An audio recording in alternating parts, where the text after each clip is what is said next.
Hello students, how are you? Welcome to SVS English classes.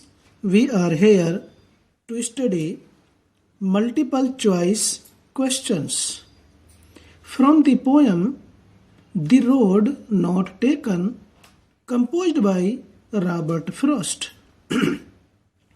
Robert frost का पूरा नाम है Robert Lee frost.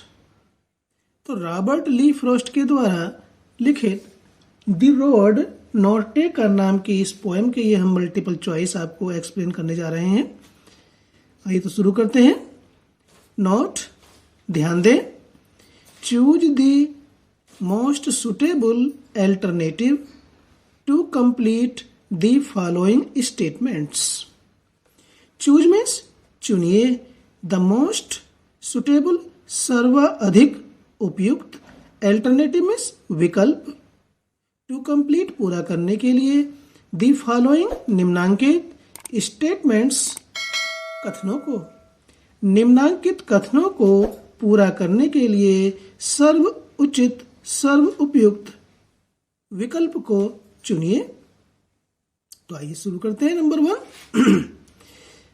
What has made all the differences in the poet's life? What has made, किस चीज ने किया है, all the differences, सारे अंतर, सारी भिन्नताएं किसने की हैं, in the poet's life, कवि के जीवन में, कवि के जीवन में सारी भिन्नताओं को, सारी विविधताओं को किसने उत्पन्न किया है, किसने बनाया है। A, choosing a travelled road, यात्रा की गई सड़क को चुनना। B, choosing a less travelled road, कम यात्रा की जाने वाली सड़क को चुनना।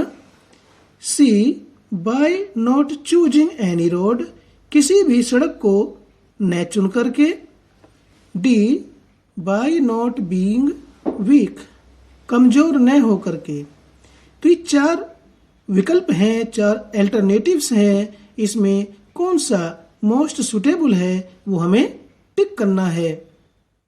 ठीक है स्टूडेंट्स, तो इसमें जो है मोस्ट सुटेबल अल्टरनेटिव वह है बी। पोएट ने अपने जीवन में उस सड़क को चुना जो कम प्रयोग की गई थी, अर्थात जिसको लोग कम चुनते थे, जिस पर लोग कम चलते थे। Number 2, road is a metaphor for, road is a metaphor, metaphor कहते हैं रूपक। रोड के लिए, सड़क के लिए रूपक क्या है, या सड़क किसका रूपक है।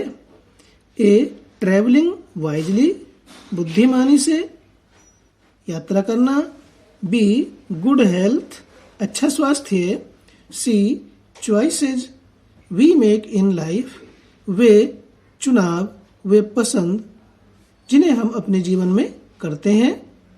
मॉर्निंग वॉक्स, प्रातःकाल की घूम या प्रातःकाल घूमना।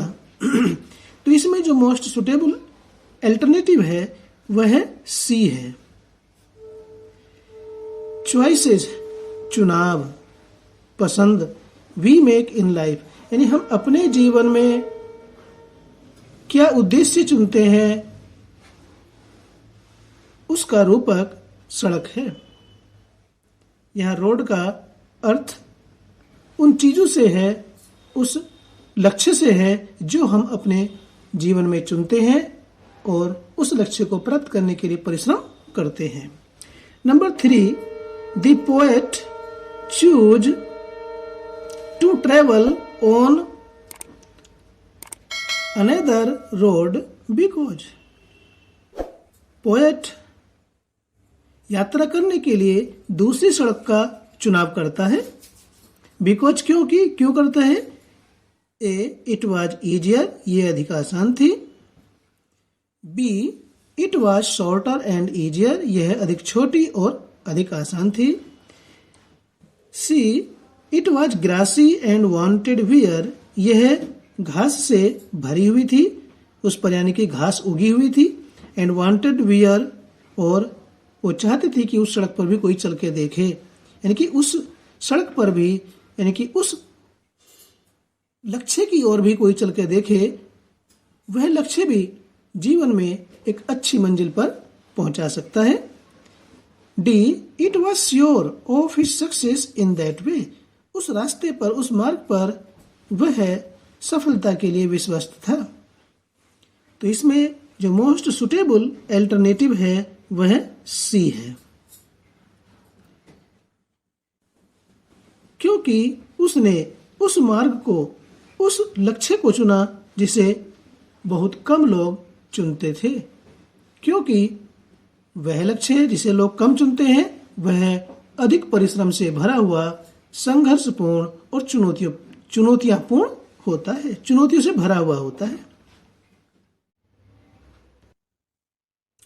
Number 4, the second road had the better claim as, जो दूसरी सड़क थी वह अधिक अच्छा दावा रखती थी। एज, क्योंकि A, it had been laying waste, क्योंकि ये बेकार पड़ी हुई थी। B, it was attractive with green grassy carpet, क्योंकि यह हरे घास युक्त कालीन के साथ आकर्षक थी। C, it needed to be explored, क्योंकि इसे खोज की जाने की आवश्यकता थी।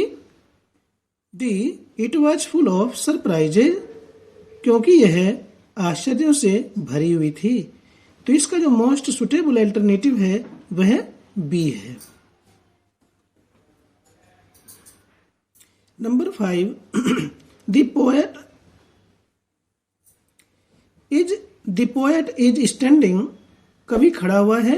ए, एट ए क्रॉसिंग, क्रॉसिंग पर यानी कि चौराहे पर। क्रॉसिंग कैसे होता है? एक रोड इस तरह से जा रही है और ये क्रॉसिंग हो गया, तो इसे कहते हैं चौराहा। B, at a crossing in the autumn season, autumn season कहते हैं बसंत ऋतु, पतझड़ के मौसम में क्रॉसिंग पर। क्रॉसिंग फिर वही, एक रोड इस तरह जाती है और ये इसको काटती है, ये क्रॉसिंग कहलाता है। चौराहा हो गया। सी, वेयर टू रोड्स क्रॉस, जहां पर दो सड़कें एक दूसरे को काटती हैं, तो वही बात आती है। ये एक सड़क इधर से जा रही है और एक ये आ रही है, तो यहां पर दो रोड, दो सड़कें क्रॉस कर रही हैं, तो ये भी चौराहा हुआ। डी, इन ए फॉरेस्ट, जंगल में। वास्तव में पोएट न तो किसी चौराहे पर खड़ा हुआ था, न बसंत ऋतु में पतझड़ के मौसम में चौराहे पर खड़ा हुआ था। इसका भी यही मीनिंग है, पोएट जंगल में खड़ा हुआ था। देखिए, जब एक जगह दो रोड काटेंगे, जैसे मैंने आपको चित्र बनाया है, तो इस तरह से क्रॉसिंग चौराहा कहलाता है। लेकिन जो पोएम हमें बताती है वो जंगल में एक रोड ये जा रही है और ये इस प्रकार से, यहां पर रोड क्रॉस नहीं हो रही है, इसे क्रॉसिंग नहीं कह सकते हैं। क्रॉसिंग का मीनिंग है जैसे एक दूसरे को क्रॉस कर रही हैं, काट रही हैं, तो इसलिए इसका सही ऑप्शन डी होगा। Number 6, who is the poet of this poem, इस पोएम का पोएट कौन है? A, James. B, William James. C, William Wordsworth. D, Robert Frost. तो इसका जो पोएट है वो रॉबर्ट फ्रॉस्ट, जिसका फुल नेम है Robert Lee Frost. Number 7, what does the poem speak about, ये पोएम, ये कविता किसके बारे में बताती है या कहती है, किसके बारे में बातचीत करती है? A, about the plight of roads, सड़कों, प्लाइट मीन्स कहते हैं स्थिति, सड़कों की स्थिति के बारे में, कैसी स्थिति है। बी, अबाउट द पीपल, लोगों के बारे में बताती है ये poem. C, about two roads, दो सड़कों के बारे में बताती है। D, about the choices, made by people, लोगों के द्वारा किए गए चुनावों के बारे में, कि लोग किस प्रकार से अपने जीवन का लक्ष्य, अपना भविष्य तय करते हैं, उस चुनाव के बारे में ये पोएम बताती है। तो इसका सही अल्टरनेटिव है D. What is the message of the poem? इस पोएम का क्या संदेश है? इस पोएम से क्या शिक्षा मिलती है? A, be wise while choosing and taking decisions. Be wise, सावधान रहिए, बुद्धिमान रहिए, बुद्धिमत्ता का परिचय दीजिए।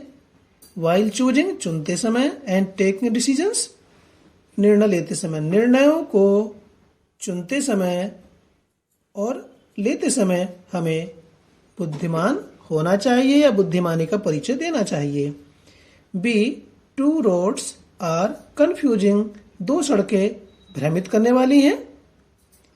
सी, road is nothing but a pathway, सड़क कुछ भी नहीं बल्कि एक मार्ग होती है। डी, ऑल, ये तीनों के तीनों। तो ये पोयम हमें संदेश देती है, ये शिक्षा देती है क्या? बी वाइज, हमें बुद्धिमान होना चाहिए, बुद्धिमानी से सोचना चाहिए। वाइल चूजिंग, चुनते समय, एंड टेकिंग, और लेते समय, डिसीजंस, निर्णय। जब हम निर्णय ले रहे होते हैं जिस पर हमारा भविष्य टिका हुआ होता है, उन ऐसे निर्णयों को लेते समय, चुनते समय और लेते समय हमें बुद्धिमानी का परिचय देना चाहिए। हमें सूझबूझ के साथ अपने जीवन के लक्ष्य को चुनना और अपनाना चाहिए। तो इसका मोस्ट सुटेबल अल्टरनेटिव ए है। 9. What does diverge mean? Diverge का क्या अर्थ है? A, to be separated and taking a different turn, to be separated, अलग अलग होना, and taking a different turn, और एक भिन्न प्रकार से यानी अलग दिशा में मुड़ जाना। बी, टू बी टर्न, मुड़ना। सी, टू ब्रेक, तोड़ना। डी, ऑल, या ये तीनों। तो इसमें सही जो मोस्ट सुटेबल अल्टरनेटिव है वो ए है। What do yellow woods represent? Yellow woods, पीले रंग के जंगल किस चीज का प्रतिनिधित्व करते हैं? रिप्रेजेंट मीन्स प्रतिनिधित्व करना। यदि ये कहा जाए कि येलो वुड्स से क्या तात्पर्य है, वैसे हिंदी अर्थ तो इसका पीले जंगल है, लेकिन यहां पर क्या इसका अर्थ दे रखा है, किस चीज का प्रतिनिधित्व करते हैं? Yellow woods. A, people, yellow woods का मीनिंग यहां पर पीपल है। बी, ओल्डर पीपल, अधिक बूढ़े लोग। सी, पोएट्स, कवि। डी, चॉइस, पसंद। तो इसमें सही जो मोस्ट सुटेबल अल्टरनेटिव है, करेक्ट ऑप्शन है, वह बी है।